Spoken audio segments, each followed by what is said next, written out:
Hi everyone, Pastor Jimmy. We're going to continue looking at the events in Jesus' life heading up to the cross. We've looked at the events that happened on Palm Sunday, Monday, Tuesday, and Wednesday leading up. Today we want to see what happened on the Thursday before Jesus is tried and crucified on Friday. Now Thursday is a very busy day in the life of Jesus, and we're going to see lots of events. I'm not going to have time to cover everything in depth, so I encourage you to read the Bible verses that I mentioned today, some chapters that I mentioned today, and just look in the Gospels at what happened on this day. So as we look at the life of Jesus on Thursday, we see now on Wednesday where the plot has come to kill him, and the leaders of the day are ready to kill him, and they're going to try everything in their power to do it, but they really want to wait until after the feast and after everything is blown over with the feast, so that there's not so many people in Jerusalem. But here we see Jesus Thursday morning in Matthew chapter 26, Mark chapter 14, and in Luke chapter 22. We see Jesus instructing Peter and John to go to Jerusalem. Everything is ready to secure this large room, this upper room as they call it, for him to have the Passover meal with his apostles, with his followers. So he sends them away to prepare for that meal. We see now, next we see later that evening, we see Jesus as he partakes that Passover meal with the 12 apostles. And while he's in there with the 12, he tells them some surprising news. He tells them that one of them is going to betray him. And then he tells them that he is about to die. And during this time, we see him institute the Lord's Supper. Now, I won't get into all the details about the Lord's Supper in this video. I have another video that I'll post that will talk all about the Lord's Supper and what it means. But now just know that this is where it was instituted. This Passover meal, the Lord's Supper, communion as we call it, was instituted here. And then we see Jesus during this time, we see him taking the disciples, the apostles aside, and we see him washing their feet. And we see him interacting with them in a way that surprised them. And then we see him giving his final instructions to them. Some call it the final discourse or the upper room discourse. But it's in John chapter 13 through 17 or 14 through 17. And we see Jesus really giving them instructions and talking to them about who he is and what he wants from them and praying for them. Then after that, before they leave, we see them all sing a hymn together. And then we see them depart the upper room.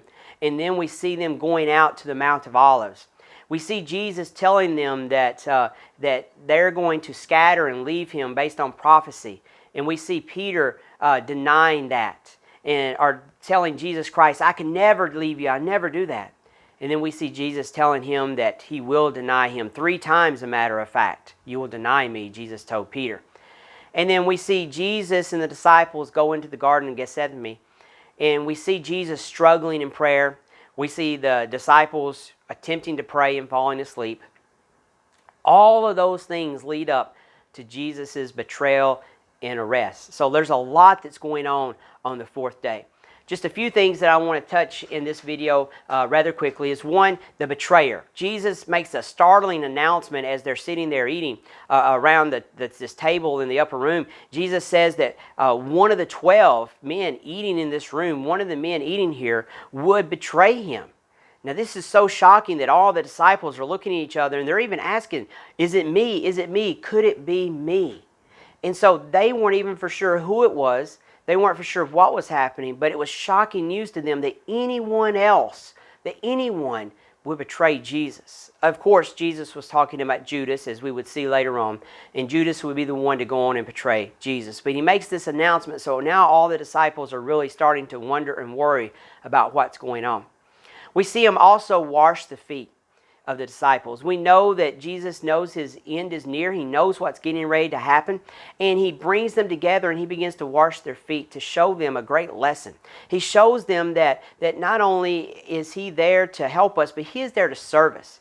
It teaches us a love for others, a self-sacrifice that we should be in service to others. And it shows us Christians the way that we should serve others. We shouldn't worry about the things of ourselves, but the things of God and the things in the way that we can serve others. He basically said, I've given you an example that you should also go and do to other people. So we should live to help and serve other people in our lives. It also goes on after that. Jesus gives this final discourse, as many call it, in John chapters 14 through 17. And I encourage you to go and read John chapter 14 through 17 and see the things that Jesus talks about. There's a lot of great things for us to learn in those chapters. I could spend just hours and hours explaining and talking to you about all the things that are in John chapters 14 through 17. And then earlier Jesus said someone's going to betray him. And then he says that he must be taken away and killed. And all the disciples say, we would never leave you. We'll stay with you to death. And Peter, being Peter, was the loudest one of them all. And he said, I will never do this. And he contradicts Jesus' prediction, saying he'll never fall away. He'll follow Jesus to prison and to death. And Jesus tells him, you'll deny me 3 times, Peter, 3 times. And we'll see that prediction come true. And then finally we see Jesus go in the garden. It's late at night. He goes to the garden. He instructs his disciples to stay here and pray, lest temptation enter into their life. And then we see Jesus go and pray, and he's in agony, and he's just struggling with what is about to happen. But through it all, he says, God, whatever your will is, I'll do it. He was struggling, but he was not going to disobey God. He was going to do God's will no matter what it was. But speaking of struggles, the apostles were struggling to stay awake. They couldn't even pray while Jesus was praying. He came back a few times, and every time he came back, they were sleeping, and he had to wake them up. In his darkest hour, when he needed the most help, the human people failed him. His human friends failed him. But God did not. We see in Luke where God sent an angel to strengthen him. God won't leave us or fail us where man can and man will. And so we see this 4th day, or we see this Thursday ending with Jesus in prayer, trying to get his disciples to pray with him and pray for him during this time. And we see them failing.